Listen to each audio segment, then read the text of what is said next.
bandiraɓe sehlaɓe heɗotoɓe radio jowsare jaam hira mum hande ko ñalawma talata hawri ko 15 lewru octobre hitande ujunnaji ɗiɗi e nogas e nayyi habruji moon e ɗemgal Pulaar titruji en ɓuuri mawɗi ko to États-Unis kudorɗen ɗum noon ma en jaa ruttade ko fate campagne électoral gonaɗo oɗo saha joni pour woteji jogoɗɗi wadde ñande 5 lewru novembre hitande ujunnaji ɗiɗi e nogas e nayyi habruji men international guiɗoɗen ko jokkodirde fuutanke jawroka en meftande nde o jogini hande ko fate no habruji dabɓi toon to Afrique kadi caggal muɗum ma en ɓeydi hen holko woni ko ñalli toon to Liban ɗum noon ko bombardement Israël contre Hezbollah caggal muɗum ma en jaa toon to France kadi hono kanko biyeteɗo Kemi Seba ɗum noon ko béninois naji ko France nanngama toon ñande gila ñande 14 lewru octobre holko ma en ƴeew ruttade kanko oɗo Kemi Seba holko woni sababu nanngugol makko haysindo kamɓe France ɓe kalani taw holko woni sababu ɓe nanggui toon to Sénégal kadi ma guure takkiɗe maayo Sénégal ɗum noon ko e ndiyam ɗum noon ko banggue rewo e banggue worgo foof ko ɗum won titre joni ɓurɗum wonnude oɗo journal ma gara desoji muɗum joni siftinton tan hande ko mardi 15 lewru octobre hitande ujunnaji ɗiɗi e nogas e nayyi ma gara joni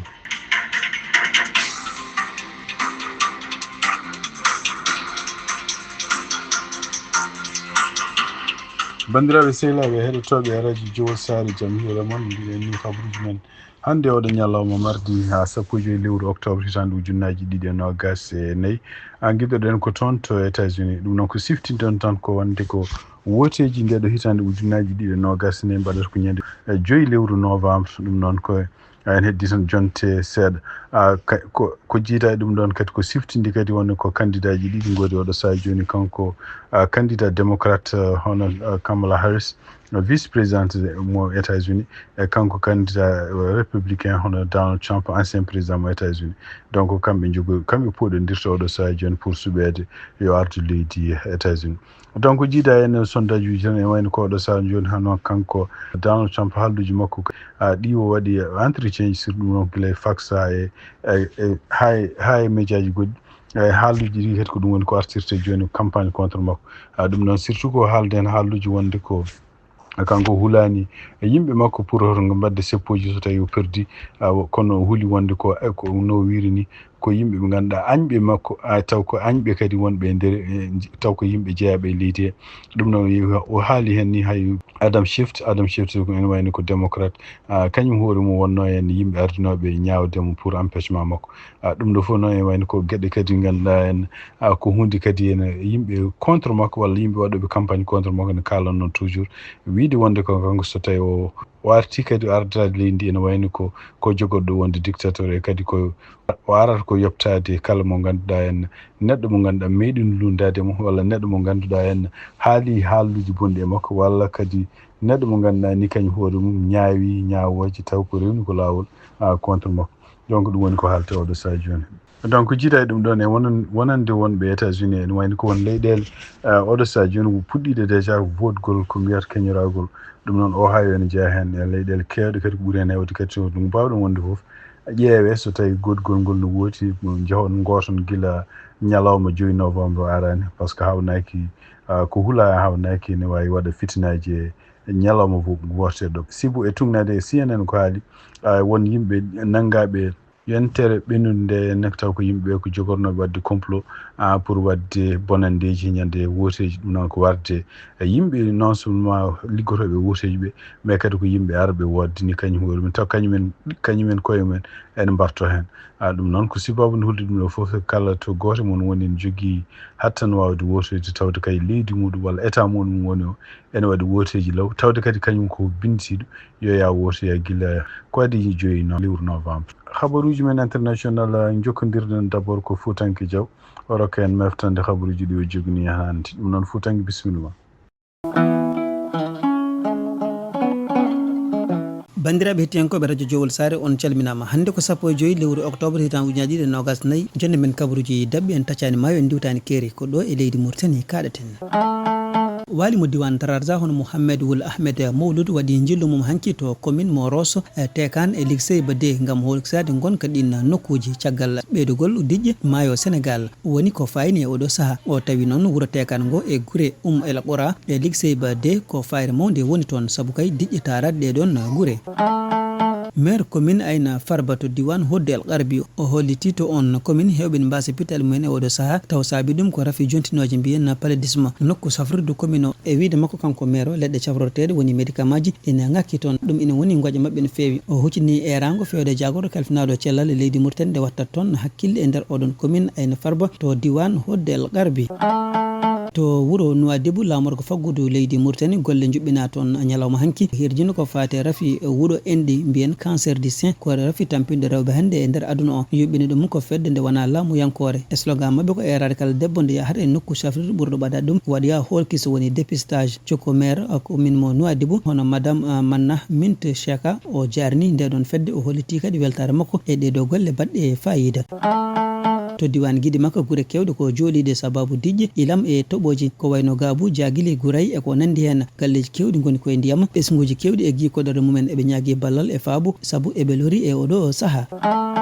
debbo biyeteɗo Munne Minta Hartan on debbo ina tuumi goto e rewɓe safroɓe to dispensaire mo legal tujinin wastade ɓinguel makko sanga nde o jibini e wiide makko noon kanko omo yanana omo jorti to joom miko o jibini ko ɓiɗɗo gorko kono on debbo sage femme tottima ko ɓiɗɗo debbo o holliti noon omo wondi noon e kaɗon ganuma kanko oɗon debbajo o waɗi erango fewde jagorgal leydi Mauritanie kalfinagal cellal nde addata ballal muɗum e moni kala kadi bawɗo walludemo hawo hepta ɓinguel makko saabu kanko omo jorti to joom miko o jibini ko ɓiɗɗo gorko kono sage femme tottima ko ɓiɗɗo debbo.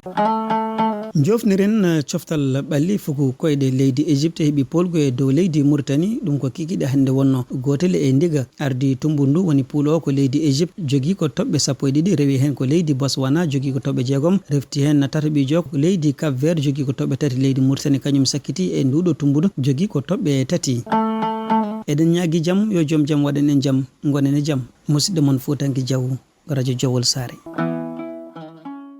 Foutangue Diaw jarama ko jiiɗa e ɗum ɗo hono toon to moynori hono kamɓe Israël naɓe ɓene continue bombardement ji mabɓe toon to Liban e ñalawma he kadi tugnadi kadi gomiriɗe toon to radio France international e kadi kamɓe Al Jazeera ɓe kaldi ɗum hono kamɓe Israël naɓe ne wayno ɓe ñalli bombudu ko toon to banggue funnangue e banggue worgo Liban ɗum noon noɓe mbirni ko oɗon nokku kadi ko nokku mo ganduɗa kamɓe fedde wiyetende Hezbollah ko toon ɓe ɓuuri hewde yimɓe mabɓe e tugnade kadi konngudi hono kanko premier ministre mo Israël Benjamin Netanyahu o wondi o wati o wi wonde ko mo continue bombardude Hezbollah e ɗum noon toon to Liban ha ɗum noon taw hay goto ala bawɗo haddemo ɗum ɗon e ɗum noon e jaabol kanko hono numéro makko numéro 2 Hezbollah kañum hoore men jaabol muɗum wi wonde ko wawi deñude leydi ndi tan ko cessez-le-feu jaaɓe ɗum noon e wayno ko kamɓe Hezbollah ɓe jaaɓino pour wonde ko eɓe joƴƴino petilaji kamɓe Israël ɓe natta habde kono en woni Israël ko sali pour le moment États-Unis kañum hoore mum wi wonde ko holli haalluji gomiriɗi toon to Maison Blanche ene lundi hawno bombardement ji kamɓe Israël ɓe mbaɗata toon to Liban hande siftinde on de ko ɓuuri hewde e ɗiɗo bomboji neldeteɗe toon to Gaza e toon to Liban tugnade hande haraleɓe Al Jazeera ko fate kaɓirɗe mbi wonde ko ɗiɗo bombardement ji foof ko kamɓe États-Unis ne dokkata ɗum Israël kanko wawi wonde fof e tugnade konngol makko kanko Matthew Miller goto e liggotoɓe toon to département d'état mo États-Unis ɗum noon affaires étrangères e kadi kañum woni porte parole affaires étrangères o wi wonde ko ɓe mbawi haalande Israël clairement ɓe wonde ko kamɓe ɓe lundi campagne bombardement ji ɗi ɓe mbaɗata oɗo saha joni toon to Beyrouth ko wawi wonde fof ko famɗi fof kene wona nogas ɗiɗi neɗɗo mbarama toon hande toon to wuuro wiyeten ko Aytou ɗum noon ko banggue rewo Liban toon to banggue Gaza hono bombardement ji kadi no continue toon e surtout ñalawma wiyama wonde ko kamɓe Israël naɓe bombardi hôpital goto biyeteɗo Martyr Al Aqsa ɗum noon ko gonɗo toon to Deir al Balah oɗo nokku ɓurno wonde toon ko yimɓe ɓe ganduɗa en ko déplacé e kadi ɓe mbi bombardement ji ɗi mbayri toon kene wona yimɓe nayo ko wawi wonde fof ene wayno oɗo saha joni hono kamɓe Israël naɓe kadi journal uji ko wayno radio France international ko wayno Al Jazeera ko wayno BBC ene wayno ala fof mamo keɗonto oɗo saha joni ko fate ɗiɗo bombardement ji ko jiita e ɗum ɗon hono kanko mawɗo diplomatie européenne biyeteɗo Joseph Borrell kanko hoore makko waɗi message condamné no feewi bombardement ji Israël ɗe waɗata toon to surtout toon to Liban o wi ɗum ɗo ko hunde nde fotani jaɓede e surtout kadi Israël attaque kañum hoore mum yimɓe soldateɓe Nations Unies wiyeteɓe casque bleu wonɓe toon pour hadde hono kamɓe Israël naɓe kamɓe Liban naɓe hotoɓe kabde habaruji men to France hande ene wayno ko kanko biyeteɗo Kemi Seba ko national o jeeyako toon to Benin e kanko hoore makko kadi o jibinako toon to Marseille tugnade ko yalti profil makko o nanggama ñande 14 lewru octobre kanko e neɗɗo jaadiɗo makko ɓe nanggama toon to France ɓe nanguira noon ko caggal nde ko kamɓe koye maɓe gonno e mission ngaji toon to ene wayno ko ɓe nangga ko caggal kamɓe koye maɓe nde gonno e mission ngaji surtout arde toon to France e yiide fottude organisation ngaji surtout mbiyata société civile e kadi e galleji jeyandiyankoɓe e ɗum noon kadi caggal nde ɓe gummi toon to Espagne e toon to Belgique kanko noon ene wayno o joguino ko passeport walla joguino ko visa wiyeteɗo Schengen e tugnade hannde ko fate makko ono kanko ene wayno ko nationalité makko française heftanoma sibabunde France wi wonde ko gueɗe ɗe waɗata ɗe kanko hoore makko ene wayno ko gueɗe contre France ɗum noon ñande 17 lewru juillet hitande ujunnaji ɗum noon ene wayno ko ñande 6 lewru juillet hitande ujunnaji 2024 hono conseil d' état mo France kañum hoore mum wino wonde ko nationalité makko kanko oɗo Semi Keba ene wayno ɓe guitti ɗum kanko noon ene wayno ko o jeyanoko toon to Strasbourg noon ko tugnade ministre français de l' intérieur kañum hoore mum waɗi wi wonde ko ene wayno ko gueɗe ɗe waɗata ɗe walla haalduji ɗi waɗata ɗe ko gueɗe ɗe ganduɗa ko gueɗe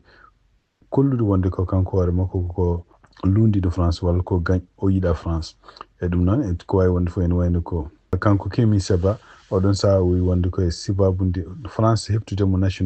nationalité makko firti wonde ko France woni ko ene heɓtini wonde ko liggey makko politique contre France fawiri junggo e Afrique ni ko hunde mawde donc ene wayno e nder mois de juillet e nder début mois d' août hono yimɓe militaire ji wonɓe toon to Niger ɗum noon ko waɗɓe toon to kuddita guila mois de juillet kañum koye men dokkinomo taw kañumen koye men ko yimɓe ɓe ganduɗa ɓe beldani France kañum koye men dokkinomo passeport diplomatique taw ko leydi Niger ko wawi wonde fof ene wayno ko en ɗamina honde ko ɗo e 24 heures page makko kanko Kemi Seba baɓe jaltini hen holko woni ko France takkimo pour ha nanguimo toon to France toon to Sénégal e tugnade kadi habaruji gommiriɗi toon to radio France international ɓe mbi wonde kene ɓuuri guure nogas oɗo saha joni takkiɗe maayo Sénégal ɗum noon ko banggue rewo e banggue worgo fof ɗum noon ko Mali Mauritanie Sénégal fof en wayno oɗo saha joni ko goni koye caɗele mawɗe sibabunde ilam naate ɗeɗon guure donc laaɓi hakkude guure gonti han kadi ɗo laaɗe jahata e tugnade kadi tesireɓe mbi ɗum ɗo ilam mbaɗam ni wayri guila hitande 1995 donc ene wayno ko oɗo saha joni yimɓe wonɓe ɗeɗo guure ko wayno Bakel woni ko 600 kilométre banggue funnague Dakar e mbi wonde kene wona 17 ujunere neɗɗo oɗo saha joni seni jiiɗi yaade wuuro jahata koye laaɗe ngoɗon wuuro kadi ene wayno woni ko hakkude frontiére Mauritanie Sénégal donc ene wayno kadi wuuro wongo kadi wiyeten ko Kidira ɗum kadi wuuro ngoɗon kadi taki ko fallemi woni ko hakkude frontiére Sénégal e Mali ko même probléme jogui guure goɗɗe ken wuuro wona nogas gonɗe takkiɗe maayo Sénégal ene jokkodire kadi e calli gumiɗi toon to fallem kañumen koye men goni oɗo saha joni goni koye ndiyam e ɗeɗo balɗe nayyi ɓennuɗe ɗum noon siftinde hannde ene wayno ko kamɓe organisation pour la mise valeur du fleuve Sénégal e kaalino guila mois de juin ɓe ko mbino wonde ko ndungu hikka ngu koko jogori bonde ɗum noon ko guure gonɗe e less fof ene poti fewnitade donc e tugnade konngol makko kanko Mamadou Fati kanko woni secrétaire permanent maire uji wonɓe toon bassin du fleuve Sénégal o wi wonde ɗum ɗo ko hunde bonde ko hunde kadi ko hunde bonde d' abord ene wayno ko koɗanɗe fof boni bonandeji ɗi ko hunde hulɓinide aussi kadi ene wayno kadi kala kadi ko remeteno boni ɗum noon siftinde on tan ko ilam namde arni kadi naati e won guese woni waalo fuɗɗinongo jabbede bonni ɗum ɗum noon e wayno ko e wiide makko o wi wonde ɗum ɗo henne kadi ko kamɓe wonɓe takkiɓe e ngoɗo e maayo Sénégal ɓe guuri tan ko so tawi ndiyam naati kono noon so tawi ndiyam naati kadi joni bonni kadi ko remeteno ko hunde huɓɓinide gasnirten habaruji men ko coftal ɓalli ɗum noon ma en jokkodiri Tidiane Niang o wawa rokkuden ko jogani en hannde ko fati coftal ɓalli Tidiane Niang bisimilla tedduɓe heeɗiɓe haalirde radio wol sare jencude kiwidire qualification coupe d'Afrique Maroc hitande ujunnaji ɗe nogas e joyi kiwidire ñalawma hande 4e journée hiide hande ɗo e lamorgo leydi Mauritanie Nouakchott équipe nationale mo leydi Mauritanie kañum jaɓino nando mabɓe mo Égypte ko Égypte heeɓi polgologol gotol e ndigam caggal nde kiwidiral ngal gasi hono keblo kippu leydi Mauritanie Emir Abdou holliti maɓe mbawa yaade to leydi Botswana wadde toon résultat après ɓe jaɓoɗo kippu Cadvel oɗo poule ardi ɗum ko kippu Égypte en jogui toɓɓe 12 qualifima ɗiɗaɓo ko kippu Botswana en jogui toɓɓe 6 tataɓo ko kippu Cap-Vert en jogui toɓɓe 3 uddi doggol ngol ko équipe nationale mo leydi Mauritanie en jogui toɓɓe 3 kippu Sénégal heeɓi qualification mum caggal polgu mabɓe kihiɗe hande yesso kippu Malawi loggol gotol e ndigam taskamo ngolɗo loggol leydi Sénégal addi ɗum ko biteɗo Sadio Mané kippu Burkina Faso qualifima e ngal ɗo diddal caggal nde ɓe jogui toɓɓe 10 ha joni ko faten diɗon mbadi kiwdire ñalawma hande kippu Zambie kañum heeɓi polgue yesso kippu Tchad loggol gotol e ndigam Soudan kañum heeɓi polgue yesso kippu Ghana loggi ɗiɗi e ndiga Sierra Leone kañum heeɓi polgue yesso kippu Côte d'Ivoire loggol gotol e ndigam kihiɗe hanki leydi Algérie wawi qualifiade coupe d'Afrique Maroc hitande ujunnaji ɗe nogas joyyi kippu Guinée Bissau kañum hiwdirno e kippu Mali kiwdiral ngal wawi gasir ko ɗeki 0-0 qualification coupe du monde zone Asie kiwdiri ñalawma hande kippu Japon kañum hiwdirno e kippu Australie kiwdiral ngal wawi gasir ko ɗeki 1 partout kippu Corée du Sud kañum heeɓi polgue yesso kippu Irak loggi tati loggi ɗiɗi kippu Iran kañum heeɓi fartange yesso kippu Qatar loggi nayyi loggol gotol Palestine kañum jaɓino kippu Kuwait kiwdiral ngal wawi gasir ko ɗeki 2 partout qualification coupe du monde zone Amérique du Sud kiwdiri jahoje joni to gonɗen ɗo kippu Colombie kañum meni yesso kippu Chili loggol gotol e ndeg so woni 23h30 GMT kippu Iragoy ma hiwdere kippu Équateur Ligue des Nations joncude kiwdiri ñalawma hande kippu Espagne kañum heeɓi polgue yesso kippu Serbie loggi tati e ndigam ha joni ko faten ɗiɗon mbadi Pologne kañum jaɓino kippu Croatie kiwdiral ngal wawi gasir ko ɗekki 3 partout Écosse kañum hiwdirno e kippu Portugal kiwdiral ngal wawi gasir ko ɗekki 0-0 e guddiren kabaruji men tumnade ndeɗo jayde witende Tampi Sport e jayde Mercato Foot ɓe kolliti hono nandiral heɓama hakkude Thomas Tuchel e kippu Angleterre kabaruji men coftal ɓalli ko ɗo kaydi en calmini hettiyankoɓe haalirde radio to mbawi wonde foof Tijani ñanga jaram no fewi bandiraɓe sehilaɓe heɗotoɓe radio Jowol Sare ko ɗi habaruji jogon noon hande oɗo ñalawma talata hawri ko 15 lewru octobre hitande ujunnaji ɗiɗi e nogas nayyi yen mbaali jaam ha janggo kadi on jarama.